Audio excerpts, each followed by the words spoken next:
What's up, collective? Man, it's your boy Tony the Toy Rat, back with another rigorous resin review. And let me tell you, people, I have been waiting to get this in my hands. As you guys may or may not see behind me, the bottom shelf here is all dedicated to the Hulk in his various forms.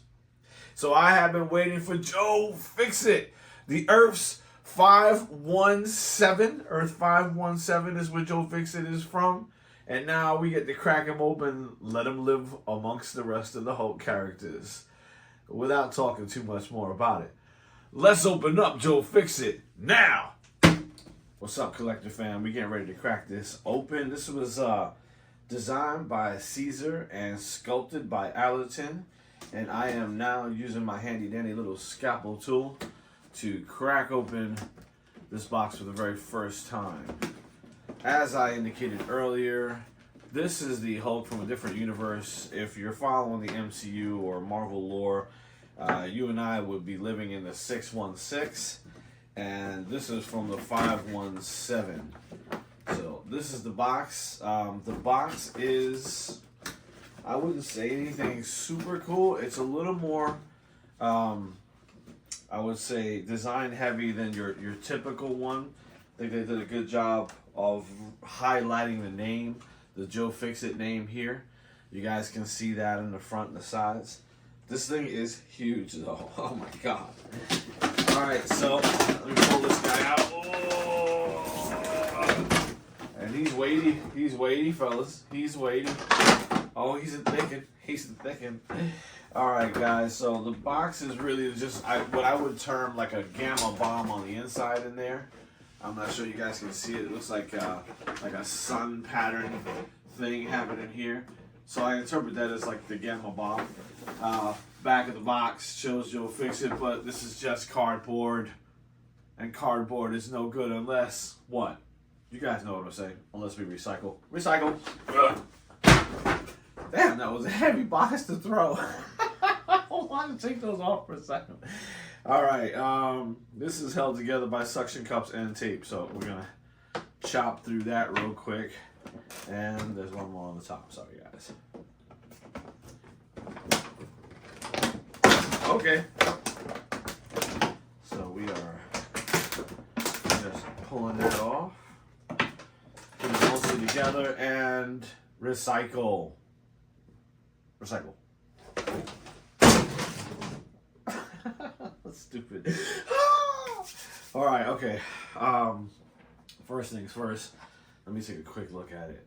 Oh my god. Diamond Select, you kicked ass with this one, buddy. This is tough. But I don't want to spoil it for you guys. You know how we do this. First, it's time for a full body spin. So this is Joe Fixit full body spin time. Let's go.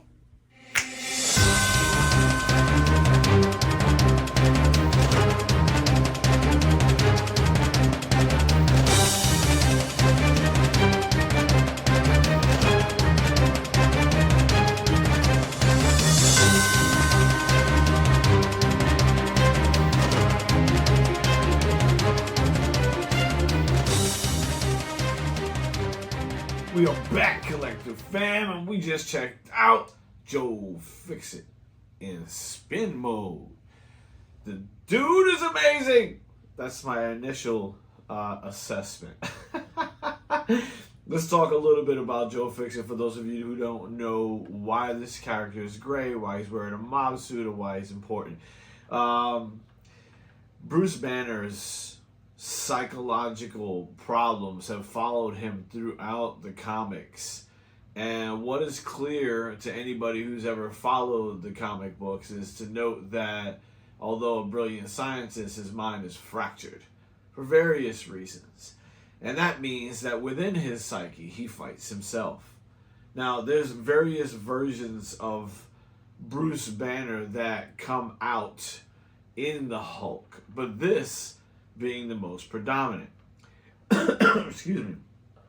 First and foremost, we need to note that Stan Lee had always intended the Hulk to be gray. The only reason that the Hulk came out green, by his own admission, is the fact that the color in the ink was not sufficient to give them the gray that they were after, but green they could be consistent with. And that is why you have a green Hulk. Sad but true. So it was always meant to be gray. Now, the fractured version of Bruce Banner's mind that creates the Gray Hulk in the newer narrative was basically to say that this is the kinder, more genteel version of the Hulk, where Bruce Banner's mind is more in control than not. Although he has the hulking capabilities such that don't make him angry, because the angrier he gets, the stronger he gets. But in this version of the Hulk, he gets stronger slower because part of his mind is logically tied to a scientist. Unlike the savage rage Hulk, which we all have come to know and love as Hulk Smash, the Green Hulk, he has no control over that emotional rage. So, Joe Fixit is a version of the fractured mind of Bruce Banner that has permanently decided to stay in Gray Hulk form. He made his way all the way to Las Vegas and then became a mob enforcer. Hence the name Joe Fixit. Now, what's not illustrated in this diorama right away, if you know anything about this character, is he's got dueling Tommy guns. As far as I can see, they made no reference to those dueling Tommy guns on there. And maybe that was specifically done not to promote, I don't know, gun violence or something. I don't know. I don't think it's necessary. I'll label that from jump.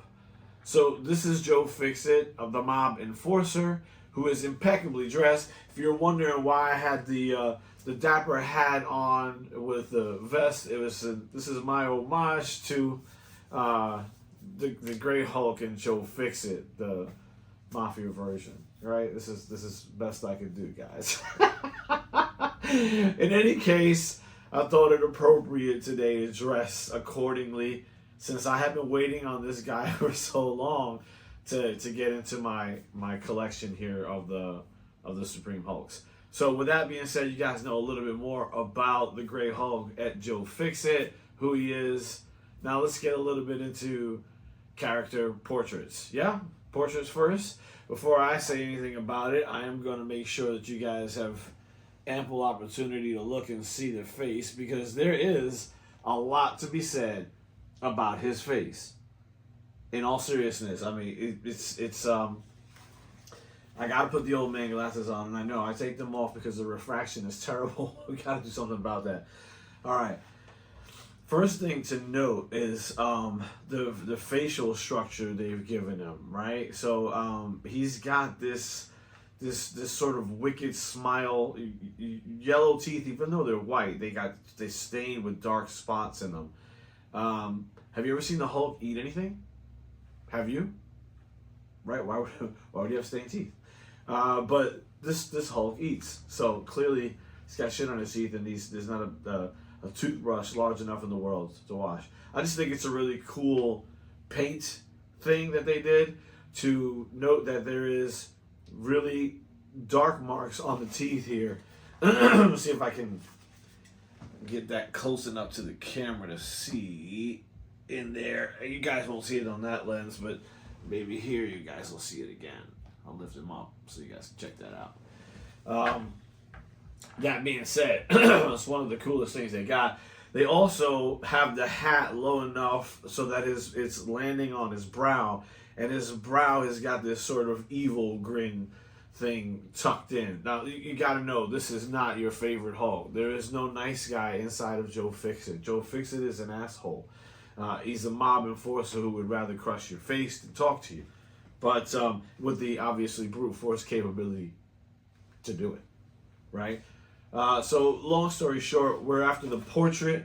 Always the portrait first, and shall always be the portrait. This with the mob hat on, this with the gray face, this with the look of a Hulk, is Joe Fixit. So 3 cheeses on the portrait. There is no one else I think this could be. Right? I couldn't mistake this for another character. There you go. 3 cheeses on the portrait. Costuming. Okay, let's talk about whether he looks like he's supposed to look. Does this not look like a mob enforcer to you? I mean, they've done sort of the quintessential 1920s, 1930s treatment with a giant pinstripe suit and the domino colored black and white patent leather shoes that would have been rocked at the time, and of course, you know, his fedora style hat, which, sorry guys, my bowler's the best I can do. He's not rocking a bowler, but you know. But in any case, you know, he's got the white shirt with the red tie. What is that? That's like presidential politics, at least here in America, and that would be, you know, power. It's a power representation. Representation? Okay, all right. The only thing that I can't, you know, ascribe to are the gloves. They're super cool. I love that they're on there. I'm just trying to figure out why they would be on him during this time period, other than looking super cool. He's also got his interior vest right now. This is obviously a 3-piece suit, 1, 2, 3. And he's got his vest tied in, and the wrinkles are just set perfectly on it. In terms of costuming, if you didn't know this was a Hulk, or if you didn't know this was Joe Fixit, you would definitely theme in your mind that this was some sort of early 1900s gangster type of figure. Okay? So that's very well represented. 3 cheese on the costume, 3 cheese on the portrait. What else do we have to look at? Well, the diorama, the base. As I stated earlier in this conversation, this particular diorama represents Joe Fixit having made it to Las Vegas and becoming a mob enforcer. So now I'm going to tip this up, and you'll note that the base is obviously, because it's I mean, this whatever's happened in this scene, it's happened inside the casino, but the ground is crushed all the way around it, as you can see, ground crushed everywhere, and there is half a roulette wheel just like it got picked up and slashed into the ground. I'm gonna take some slight issue with the size of the chips, with the size of the red and the black chips here down on the side. They're too big. I think that was done so that we can get a better representation of those chips in there, but I think they're too big. Okay, so that the other half of the roulette wheel is on the opposite side of him. He is in a dynamic pose, which is the next thing we were going to look at anyway. He's got this pulled back gravitas, like either he just smashed something or is getting ready to smash something. Either way, you're screwed. If he's had his eyes set on you, it's a wrap. It's over. So in terms of dynamic pose, it's extremely dynamic. The diorama sort of sets that in motion. If I took issue to anything, I guess it would be this lean back that he's going on. He literally must be getting ready to move forward in a lunge format because he's, you know, kind of anger is what I see pushing forward. The diorama is excellent. The base is excellent. It's 3 cheeses.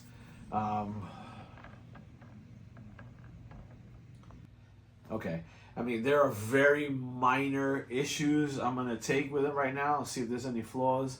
On some of these chips over here by the left foot on the interior side, they didn't complete the paint job in there. So it's a little grays mixed with the little reds, and the little reds are mixed with a little black, so they're colluding to some degree through there. Let me see if I have any other complaints here. I really like the roulette wheel, man. It was really well done. Even the way that it was broken up in the center section of the roulette wheel itself. In here is like a checkered pattern. I don't know if you can see that. You see that right in there? Like a checkered pattern. It just looks like it was actually created. The base itself is hollow. You can see the hollowness, the hollow nature of it. And you can see, you can always, if you're ever interested in how they put these things together, you can always see the pinpoints. The foot, one foot is located here, and you can see this giant slog here with the two entry points, which is clearly where they pinned it in. And then the other one is where his foot hits this point here. So clearly, these are two pieces when they are created and they are assembled and put together. I don't see anything else in here that would be part of that assemblage. Maybe potentially this roulette wheel. Yep, yeah, you can see the roulette wheel right here. So that was pinned afterward here and here, because that wouldn't have been able to be created as a single unit. So it got the character treatment, then it got the roulette wheel and the base. It sits perfectly flat. As you can see, I move it around with my hands. There's no wiggle or wobble on that, so they've got that perfectly right. It's actually rated really well. Weighted. Did I say rated? Yeesh. I you know, for a second here, I thought I'd be prepared for work and had my